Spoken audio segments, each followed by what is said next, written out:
Welcome into Northside Territory, Foul Territory Network's Cubs podcast. I'm Sahadev Sharma with my partner, Patrick Mooney. We are your Cubs beat writers over at The Athletic. Patrick, the Cubs no longer have a lame duck team president. Jed Hoyer has signed an extension with the Cubs. Comes just days before the trade deadline. I don't think they were spending hours and hours hammering this out and distracting themselves from trade talk. So for anyone concerned about that, that's not what was happening. I'm sure this was close to being done for a little while, and then they just finalize things. And I think you and I both kind of felt that this was going to happen, that it felt inevitable. I wasn't sure exactly when it was going to happen, but I didn't think they would wait till the off season. It just felt like it was going to be before the season.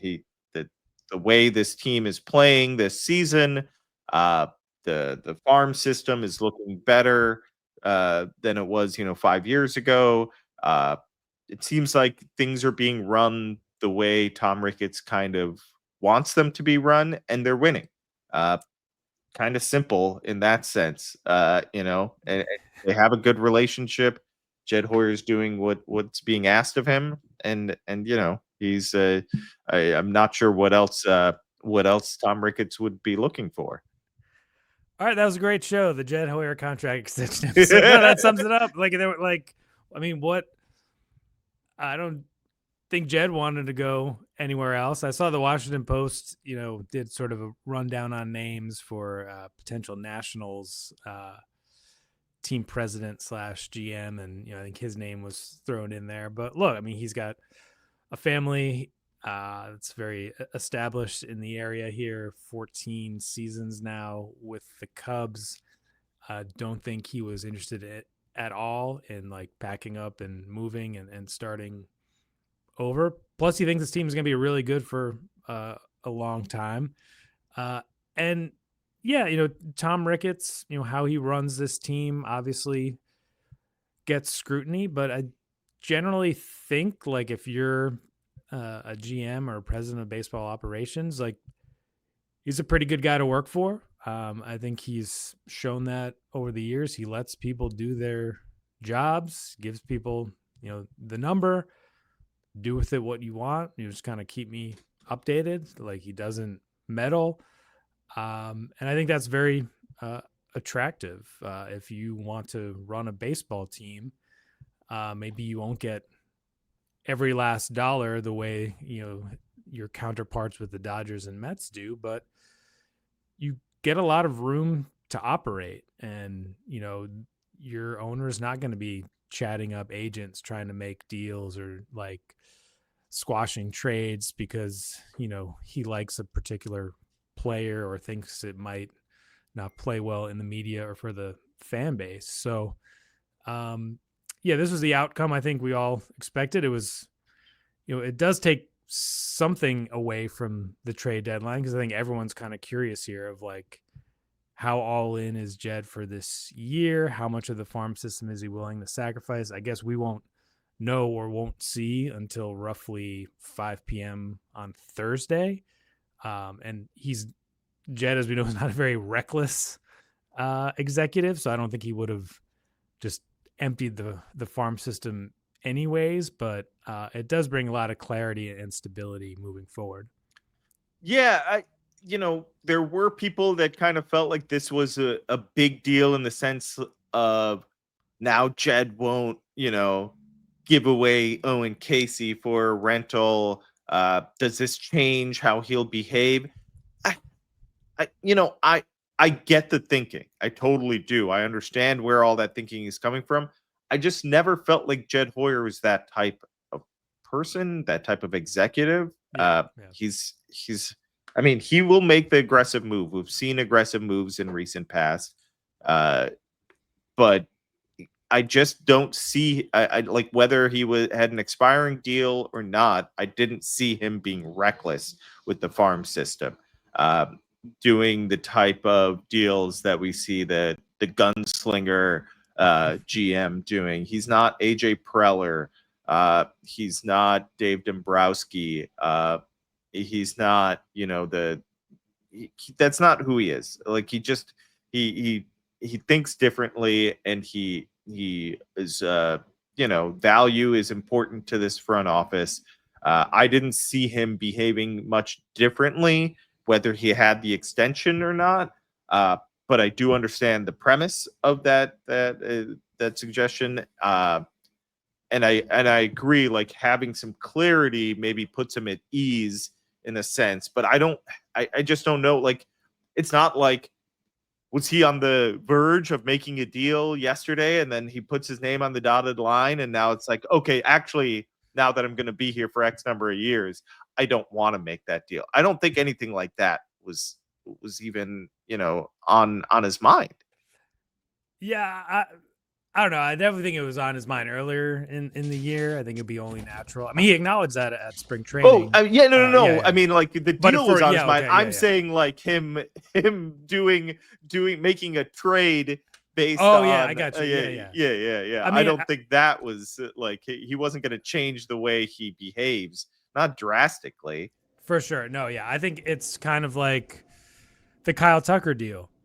Yeah. It kind of looked like a move of a front office on the hot seat that knows jobs are on the line, but it was also like the natural next step, an outgrowth of all these other incremental moves they had made in terms of rearranging the farm system and setting up a good foundation at the major league level, and just missing the playoffs 2 years in a row. So, yeah, he's on the clock now. Yeah. I am very curious to see what these next 3 days hold. Like it does matter hugely. It's incredibly important. They have very obvious needs. This team is slightly flawed. I mean, all teams are flawed. This one is one of them. So these are big next few days for Jed Hoyer, but some stability. Let's talk about some of his strengths, some of his weaknesses, what he's done over the past few years. Right after this break, Patrick.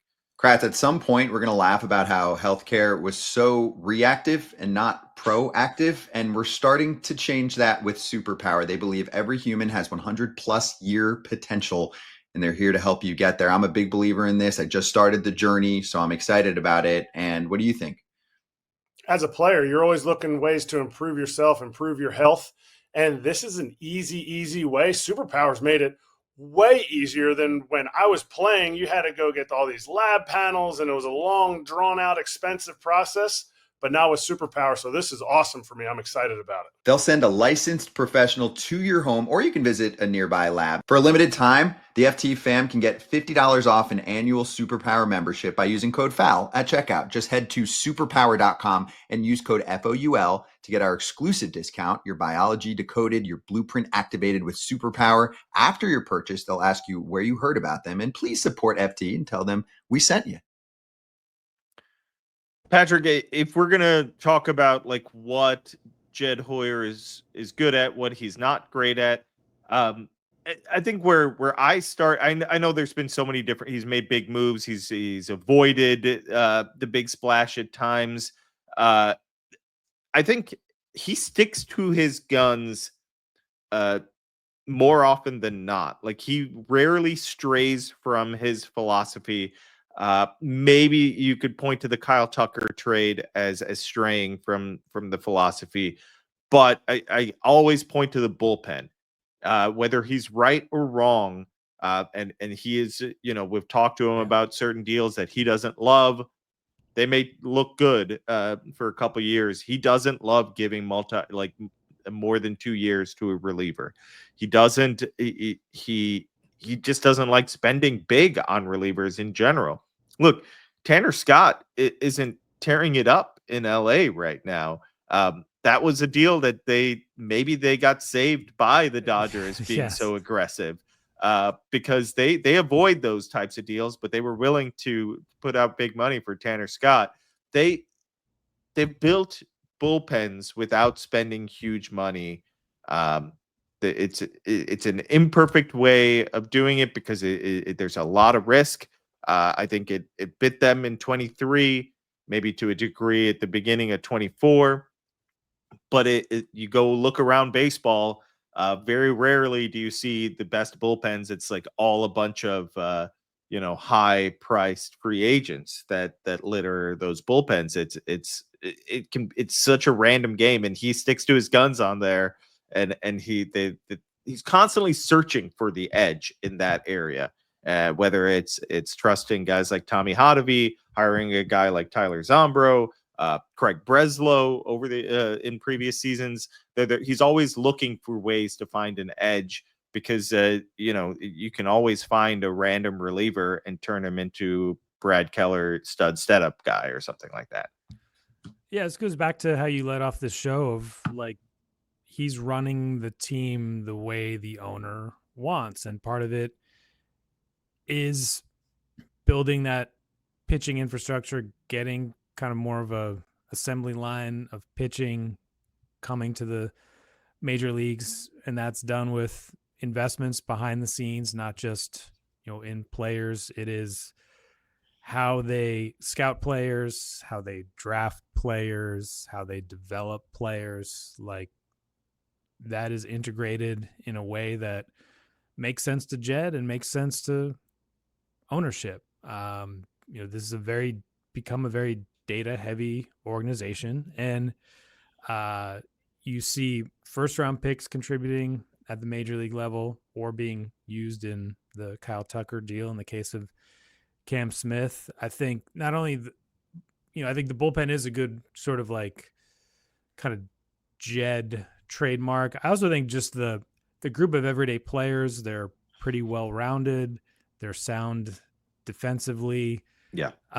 They needed a Kyle Tucker, no doubt, but there are just like certain free agents that pop up and you're like, oh yeah, that's a kind of Jed type player. Or you look at, a player's maybe on base percentage, or they can't field at all. Like they're just certain attributes that they like. And I think it felt a little haphazard at the beginning because the farm system was so bad. The budget was so uncertain, and there were so many players all up for free agency at once. But like, Dansby Swanson, for example, was not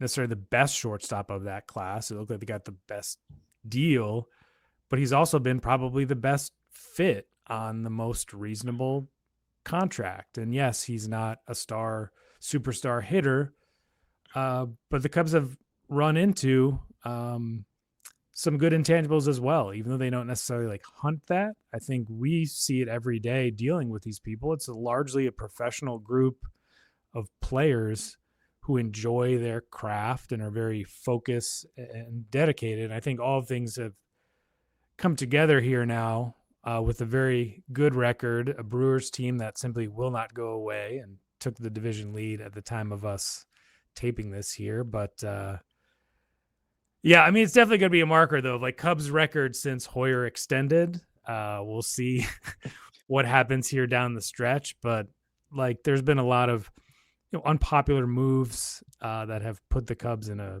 pretty popular place right now.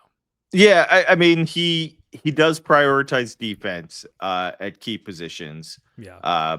The Dansby Swanson signing, I think people would have looked at that as the fourth best shortstop on the market at the time. The Trey Turner has been pretty solid for the Phillies. He's not a great defender though. And I'm not sure if that would have worked. I think I don't think anybody would be thrilled if they had Xander Bogaerts or Carlos Correa right now. Like Correa's injured far too often, and Xander Bogaerts, I don't even know what he's doing right now. I think he's both injured and not as effective as he once was. I don't think he'd be a very good shortstop at the moment. No. He went with the glove. I know it's frustrating at times, the offensive production. My guess is Dansby Swanson's going to get hot at some point over these final 2+ months and help them win a lot of games. He's certainly done that with his glove. He's incredibly impressive. The Pete Crow Armstrong, I mean, the 2021 deadline in general, kind of ushering them through that is something that stands out to me. I mean, he got dealt kind of a raw. he got like a bad hand in the sense like Theo's like, all right, I'm gonna resign now, and knowing what needed to be done. Like Theo knew what needed to be done at that point. Yes. And instead of just doing it himself and then leaving, which I don't think it was a bad thing that Theo did. He's like, this is Jed's team. Let him make these decisions. For sure. I understand the thought process, but those were hard decisions to make. And Jed, like, inevitably, people were going to be mad. Fans were going to be mad. There was no way you could move on from that team, no matter what he got at that point in time. He was going to take a lot of criticism. That was a beloved group of players. He didn't hit a home run on every trade. The Craig Kimbrell trade will always be looked at as, that stings to a sense. Didn't get a lot for Chris Bryant. We'll see what you got for Anthony Rizzo, but you won one of those trades, a home run trade in the Javi Baez trade, right? Pete Crow Armstrong is a superstar. He acquired him for 2 months of Javi Baez. That's a big deal. Like getting one superstar at that deadline is a big deal. And just kind of ushering the organization through such a difficult moment. I think that matters in general and should be looked at as, he handled it well. He didn't overthink things. He didn't go halfway. He did what he had to do. He also, got Daniel Palencia out of that deal, which was not that he was any sort of sure thing, but also, put him in a system that had gotten better at developing pitchers and, put him in a major league infrastructure that has done well in terms of putting relievers in positions to succeed. And I think the other piece of this too, we wrote about this before around your trip to Japan, of just Jed, and it wasn't only Jed, but Jed really pushed to build this presence in Japan and create a sphere of influence there. And obviously, Seiya Suzuki was kind of signed to be part of the, quote, next great Cubs team. Shota Imanaga sort of fell in their laps, but they also, had a ton of information on him, and they had the relationships there in place and the credibility with all the various stakeholders in that marketplace. And that has obviously paid off huge here. Yeah, that great point on Japan. That's turned out really well for them. He's revamped so much of this organization, so it's his organization fully now. This is his team, and we'll see where it goes from here. Let's take a quick break and talk about some of the reaction we got in the Cubs clubhouse in Milwaukee. FT fam, we have a special offer for you if you go to surfshark.com/foul or use the code FOUL at checkout. Get yourself 4 extra months of Surfshark VPN. It's a risk-free 30-day money-back guarantee. And you can see more information in our show notes. It's surfshark.com/foul. And why should they check out Surfshark VPN, Kratz? Well, this is a no-brainer because I travel a lot and I'm online. I need to have that security. And as a former catcher, I need someone else to catch my digital threats online. Surfshark's the place. It's time to take control of your online security. Try Surfshark today and enjoy their 30-day money-back guarantee. Secure your digital world now. Visit the link below. It's in the notes. Start surfing securely. Until next time, stay tuned and stay safe. Check out surfshark.com/foul. Patrick, Jed Hoyer hired Craig Counsell. He targeted him. He's always had, he's always kind of had a fascination with what Counsell was able to do with those Brewers teams for years. He was part of the group that drafted Ian Happ, and he was like we talked about before, he signed Dansby Swanson. We talked to all those people about Jed Hoyer's extension. Obviously, they had nothing but good things to say. I think for me, what always stands out is the relationship he has with Dansby. It's almost like a partnership. I know Dansby's kind of taken a step back in the sense like he's not in his ear all the time. I remember in 23, it was a big deal how Dansby was constantly talking to Jed about, hey, I think we can do something here. Don't give up on us type thing. look to improve this team, don't dismantle it. It almost worked out. But Dansby was, like he feels like he's, like Jed, he can confide in Jed, talk to Jed openly. I think that's it's not always the case with the front office and players. Yeah, I think that there's that piece plus what Council outlined in Milwaukee of just that Jed feels young in a sense, but he's been doing this for a long time. I mean, almost half of his life in baseball operations, and that there's almost nothing that he's never seen before. I know you never know what's going to happen when you go to the park each day, but broadly, in terms of like the circuses he had to deal with in Boston, the star players he had, both in Boston and Chicago, the epic droughts that he helped end in Boston and Chicago. He's dealt with Hall of Fame caliber managers.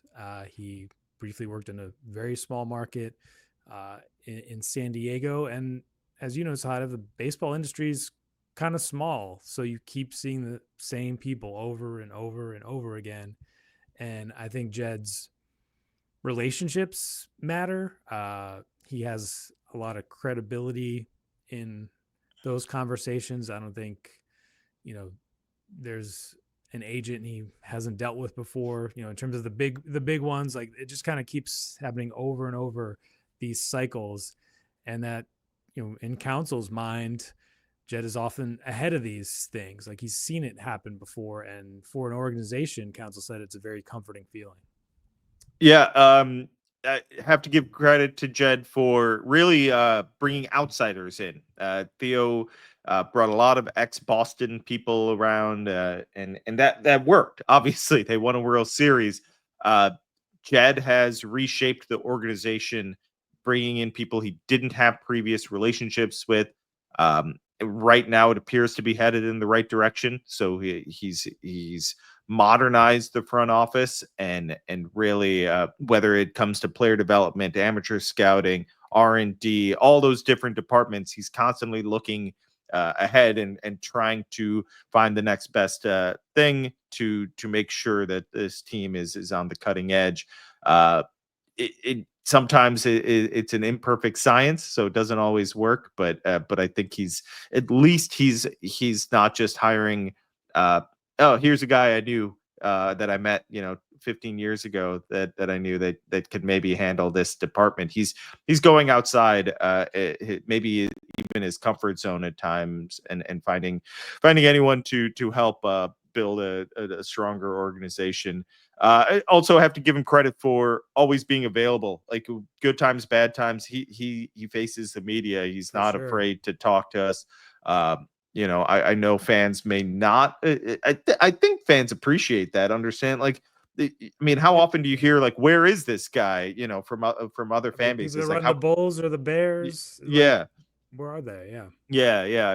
And it helps Jed, I think. Yeah. In the long run. To explain his point of view. Yeah. Exactly. So he's, yeah, you're right. He knows, he's not an idiot. He knows that, like, this is the best for him, best way to go about business for him. He's got a critical few days here. I think we all agree on that. This team needs to get better. We're recording this on a Tuesday, and they're coming off a tough loss in Milwaukee. So they need to get better and better fast. He loves these deadlines. He's going to be active. We'll see what happens over the next couple of days, but an important couple days here for this organization, extending their the head of baseball ops, and now we'll see what direction this team goes, and what Jed can do to improve their chances, not only this season but beyond.